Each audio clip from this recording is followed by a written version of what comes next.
Saudi আরবে Medina oh বাদরের মধ্যবর্তী মুফরাহত এলাকায় ভয়াবহ সড়ক দুর্ঘটনায় ৪২ জন ওমরাহ যাত্রী নিহত হয়েছেন। নিহতদের মধ্যে ২০ জন নারী ও ১১ জন শিশু রয়েছে।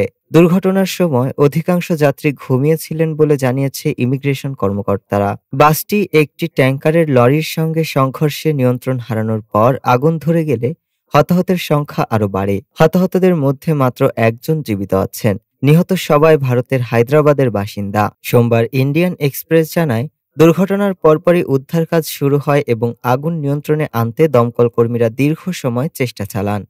ভারতের পররাষ্ট্রমন্ত্রী এস জয়শঙ্কর গভীর শোক প্রকাশ করে জানিয়েছেন, রিয়াদের ভারতীয় দূতাবাস ও জেদ্দার কনসুলেট নিহতদের পরিবারকে সহায়তা করছে। তিনি আহতদের দ্রুত সুস্থতা কামনা করেন। ঘটনার পর জেদ্দা কনসুলেটে ২৪ ঘন্টার কন্ট্রোল রুম চালু করা হয়েছে।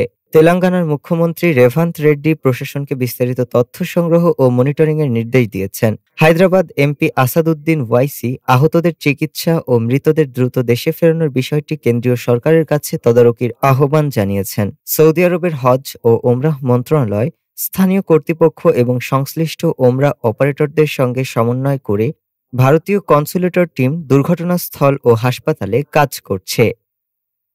ডেস্ক রিপোর্ট, আজ বার্তা।